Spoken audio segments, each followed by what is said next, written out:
This is Pete Moore on Halo Talks NYC. I have a pleasure of having Christine Howe, Fit Pro Finders, also a native New Yorker, right now at least. And we're going to talk about how we are going to optimize the industry in 2024. And it starts with human capital. So, Christine, welcome to your first Halo Talks. Thank you. It's great to be here, Pete. Thank you for having me. Awesome. So, part of having a great industry is having great people that are doing great things. So talk about what you're up to and how it kind of forms the foundation of a successful business.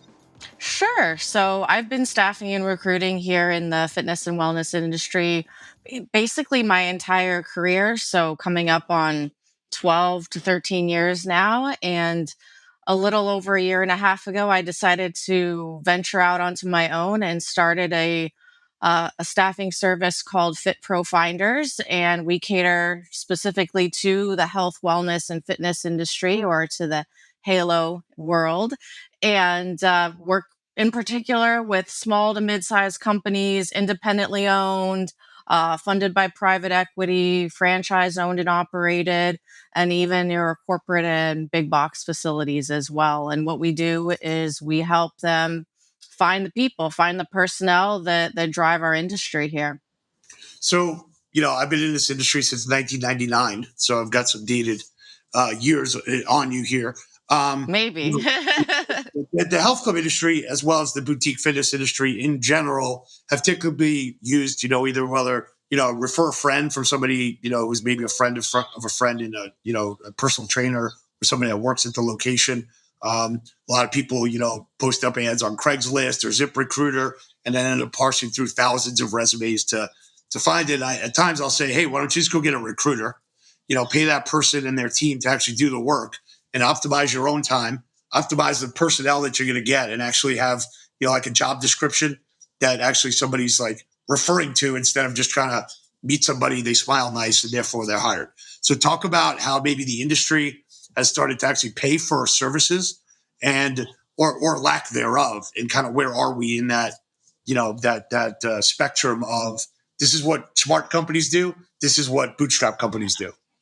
Yeah, no, you literally took half of the pitch out of our profile here at Fit Pro Finders. So basically, what has developed over the years in terms of volume and demand here is this need for human capital, right? And most operators don't have the time or necessarily the skill set, frankly, to find the best possible people, and that's what we do here. And yeah, there absolutely is a need for it in the industry now. Hence why I left my amazing job that I had and at Exponential Fitness, actually, most recently, and decided to turn this into a full-time venture here because there is such a need and a demand for services that are curated around finding personnel. And it's not just finding personnel. What we do here at Fit Pro Finders is we've really developed a holistic approach to staffing. So it's not just saying, hey, we're posting a job,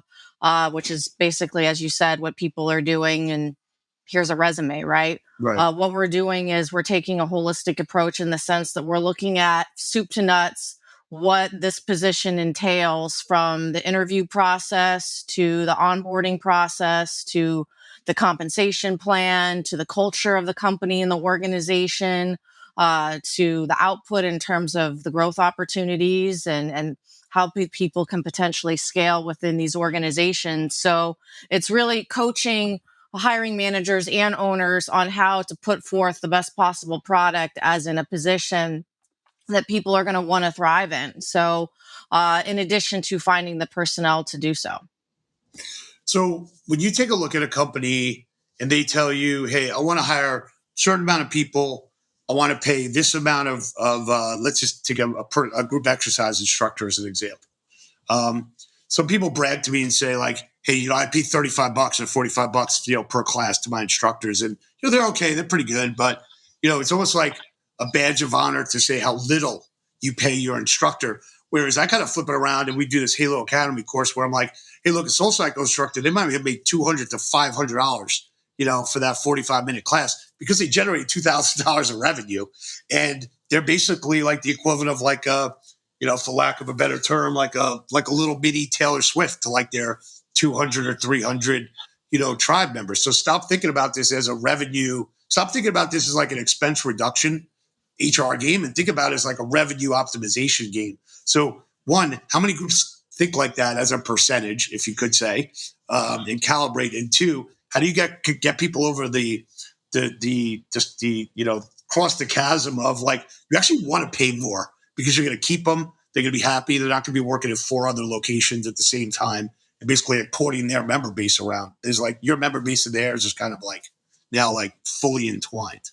That was a long soliloquy, so take whatever you want. Yeah, no, very few, unfortunately. Very few have that perspective, especially if you're new to the game, new to the industry. You're looking strictly at those P&Ls, right? Yeah. And unfortunately, that's not the way that we're coaching and working here with our owners, right? With our hiring managers, right? We try to veer away from that and look, as you said, that this is a people first industry, right? It's not even about the workout, right? It's about the Yeah. people. And you use Soul Cycle as an example. And Soul Cycle, that is what Soul Cycle it is. It is absolutely about the people that are driving their workouts, not the workout itself. So when you have examples like that, and there's a lot of them, throughout the industry now, and once you're showing people examples of that, both within their organization, within similar organizations, and what's helpful for me is not only that I've had a lot of experience working with different companies and hiring for different types of roles that I can provide examples, but also as an independent contractor now, as a recruiting service that's taken advantage of by many different companies and across different roles. I have examples, right? So I can provide instances and say, hey, this is where it's worked, right? So this is where, I've had a client that took a little bit of a risk and paid a little bit more, maybe found someone that was a little bit different. It's interesting. I've been having a lot of conversations with hiring managers about hiring talent even outside of the industry, right? So Mm-hmm. looking at organizations like Starbucks, Disney, other hospitality, people first driven organizations that have a phenomenal customer service onboarding system, right? And pulling people that are generally passionate about serving people through this modality, right? Right. So when we're able to provide examples and provide a plan, which is what we do here to our customers, they're more often than not they're buying in and they're seeing the results that they want to see. So I had a client who I advised to talk to someone like you. A year ago they owned an Orange Theory, and they said, I don't want to pay for someone to do that. I'm like, why don't you tell me how much you think you pay, or check that. Why don't you actually go back in your P&L and show me how much money you spend on all the different recruiting sites that you put, posts up on, and then quantify your time on how long it takes you to go through that stack of 1,000 resumes. You don't even know what these people look like. You don't know if they can put an Orange Theory shirt on and look aspirational or motivational or not, if that's a criteria, which I hope it is still, even though in this world of like, be whoever you want to be, I would like somebody who's in the fitness industry to actually have a passion and participate in it, if they're going to work for me, and have the same, view of the world, to try and get rid of obesity, diabetes, and loneliness. You should probably live that if you want to go and come and work for me. So my question is, my client was spending $2,500 a month and didn't even know it on these recruiting platforms. So one is, what do you charge on average? Or how does your business model work to get people to understand, hey, this is actually a very cost effective way to get the best people? And then second part is, how much should they be spending a month on getting the best talent and having like that flywheel started? Yeah, I mean, I'll take the latter one first. I don't Sure. think there's a dollar amount that really can quantify how much people should be spending. There's a lot of variables, and ultimately, it really comes down to what they want to spend, right? Ultimately, people are going to do what they want to do, and especially in this space. But as far as the first question goes, yeah, that exactly is, again, you took the words out of my mouth in terms of what part of our pitch is to our customers. Is that 2,500 a month that you don't even realize you're spending? You're not even going to spend that much with us for, let's say, you know 2 to 4 instructors, right? So again, pricing really does vary depending upon the number of studios or number of locations, the number of positions, the marketplace, in terms of logistics and whatnot. But that's what you're spending on Indeed, for example, which is the most highly used job board currently out there right now. Is chances are it's at the very most going to be what we're charging here, and at most likely it's going to be less. So, and again, what you're getting out of the service here is not just a candidate, but you're getting coaching on the whole process, soup to nuts, in terms of, because really what I tell my clients here and what I've learned over doing this for the last 12 years is recruiting. It's just the front end. It's half of the piece of the pie here, right? The Mhm. other half is coaching, it's management, it's onboarding, it's culture. There's other variables involved, and again, I feel like we would be doing a disservice if we weren't coaching on that here. So, Gotcha. that's part of what we're doing here. But from the front end piece, we're also sourcing candidates, but we're also screening them. So we're putting them through a curated hiring process, or excuse me, recruiting process that Mhm. includes questionnaires, pre-screening interviews, things like that. Right. So Like personality tests also. not specifically that, but interestingly enough, that is my educational background. So I have Oh, two yeah. master's Okay. degrees in psychology and vocational counseling. So that is definitely part of what goes into the recruiting process here. Nice, nice.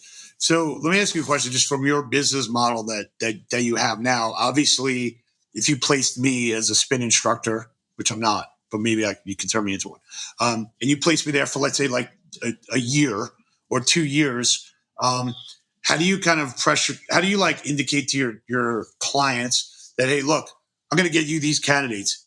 Understand that we're in like a high velocity, environment. So if I get you a candidate and they stay for 2 years, like, that's a win.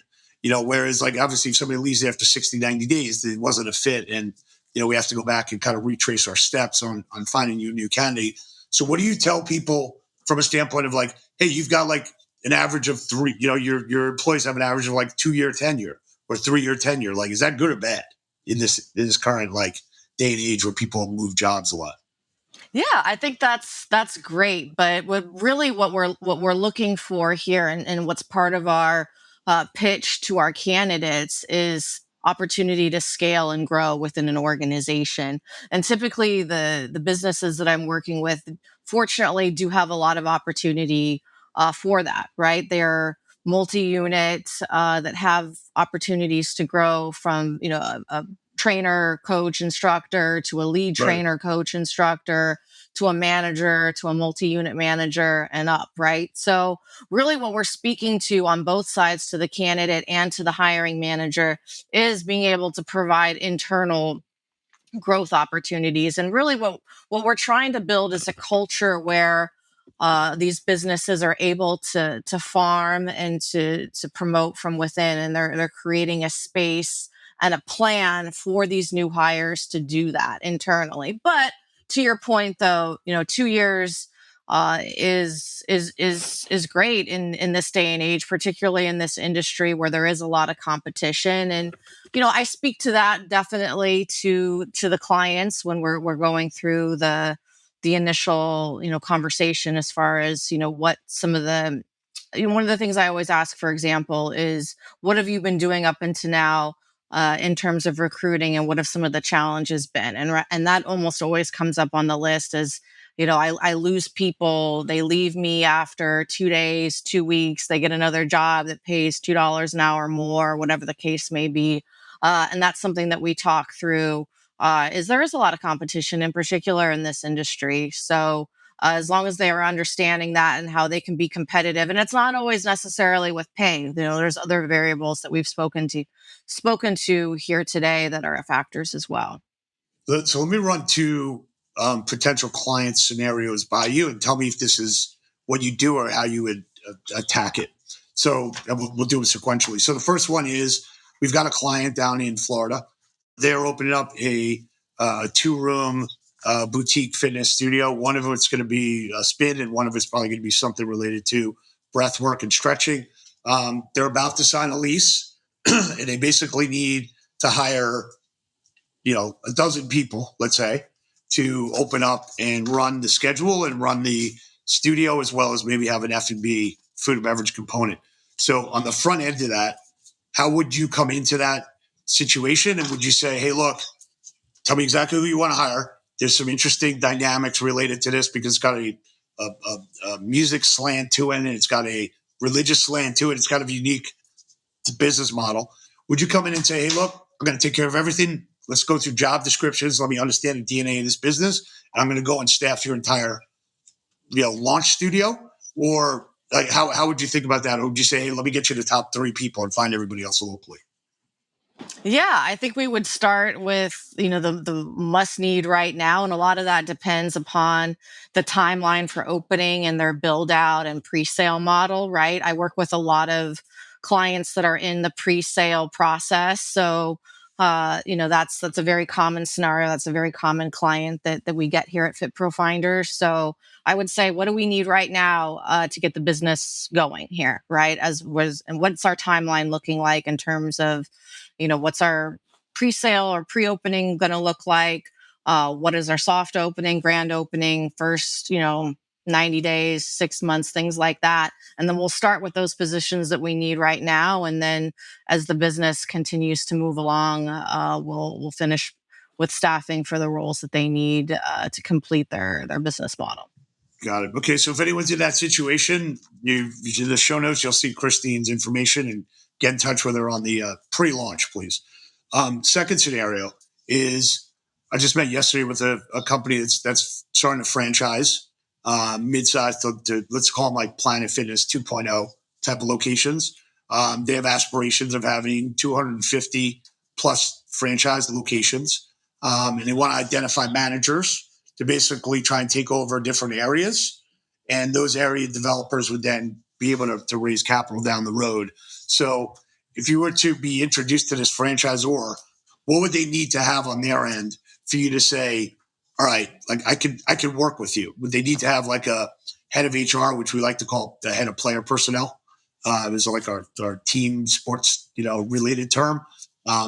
Or chief people officer, like what would qualify someone for you to say, hey, look, you need to have a couple of people internally for me to interact with, because I'm not just going to be like your complete outsourced HR recruiting and development, or maybe you can serve that role and don't hire that Yeah, person. no, I actually have a client group very similar to what you done. Is that that could be my client actually that you're referring to, but I have a similar client right now, and right now they are in the initial stages of building out a franchise model. They have about, I think, 25 stores open.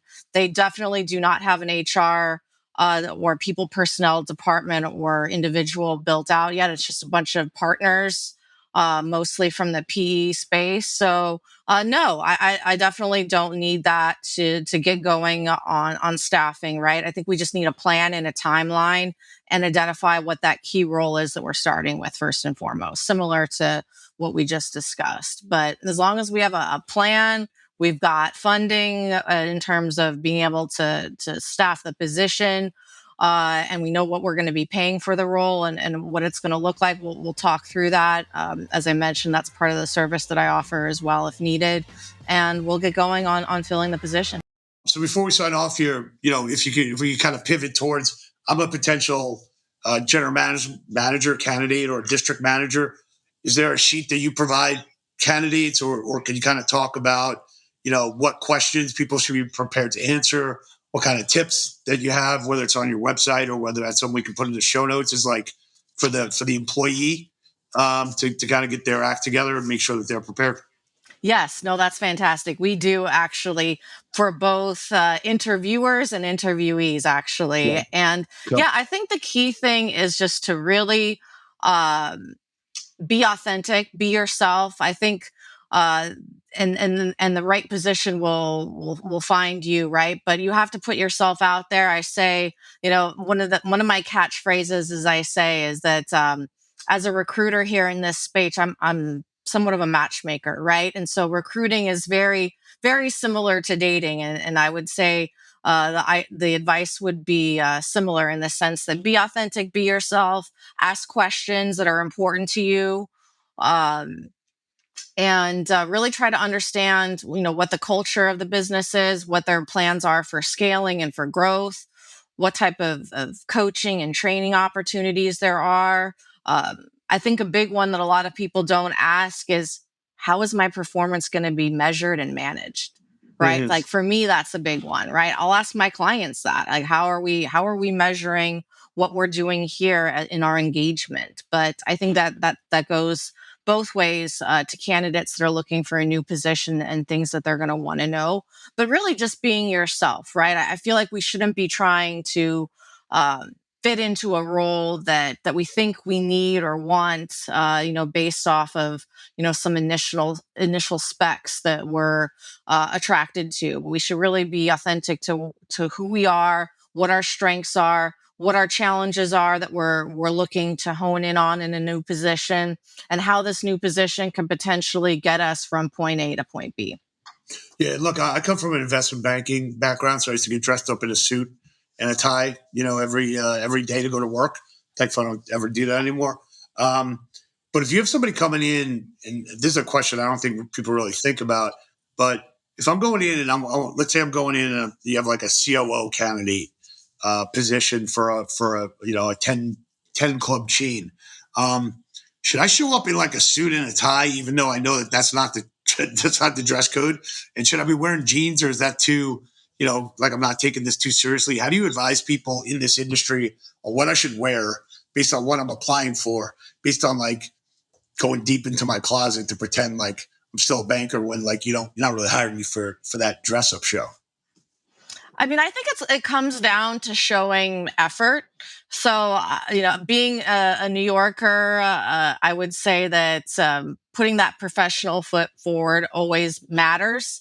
So, I Okay. would err actually on the side of more of that business casual or business professional, even. So, I'm not against and actually really appreciate when personal trainers show up to hiring events in a button down shirt that's been meticulously ironed and fitted dress pants. I'll also admire someone that shows up in a Lululemon tracksuit. But I think that going professional always shows that you're putting some thought into what you're doing and the position that you're applying for. So I would err on the side of going professional. That's great. That's great advice. And then in closing here, are there any other things that you wish people would do differently when they interview with you? Should they go on your LinkedIn and link in with everybody at the company? What are some of the things that the do's and don'ts? Maybe just in closing here, if you could give me like one or two. Definitely doing your research on the company is critical. I think that again, also in addition to dressing professionally, shows that you're putting some thought into some effort into the interview in advance. In fact, I'll tell my candidates in the pre-screening process, if they haven't done it already, by the time that they are to meet with my client, that they are to do X, Y, and Z research on the position so that they are prepared for that. And Mm-hmm. then I think the last thing is getting back to just being being authentically yourself, but again, being professional. And I think that that's kind of a widely ranged and used word, but it should be somewhat intrinsically understood. Although, unfortunately, you would be surprised that some people don't have an understanding of what that means. So I would say figure that out before you take the time to invest in interviewing. And then one other question that just spawned what you were talking about.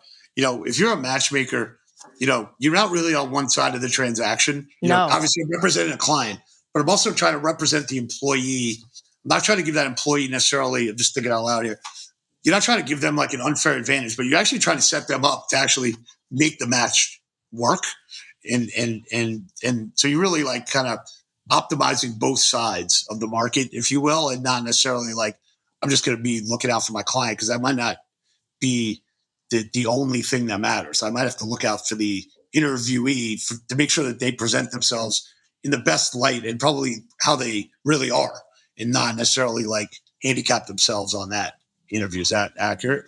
1,000%. In fact, I always tell the candidates that is frankly not in my best interest to just represent my client. Even though my client is the one that's paying me, it's in my best interest to represent both sides and to advocate for both sides because, frankly, a lot of times those candidates end up being your clients at some point.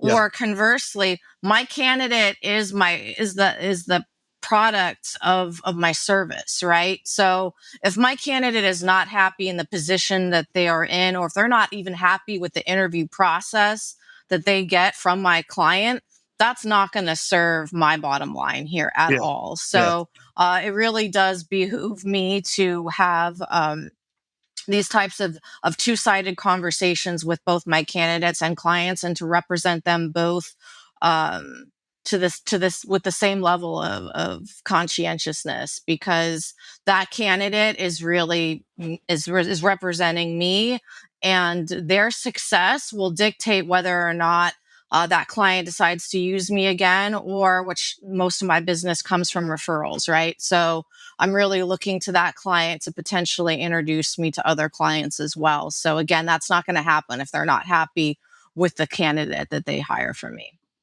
Awesome. Well, it was great talking to you. Look forward to meeting you in person. Thanks for doing what you're doing and helping us solve one of the bigger issues in the Halo sector. Halo is a term that is we have not trademarked it purposely, so feel free to use it as often as frequently as you'd like. And look forward to making big things happen. So thanks for your contributions and professionalism. I think is very important as we go forward and build a big business in the sector. Well, thank you so much for your time here, Pete, and thank you to your viewers. It's been a pleasure, and looking forward to the next steps here in terms of continuing the conversation because there's so much to say and in terms of the state of staffing in the Halo sector here. So thank you very much for your time here.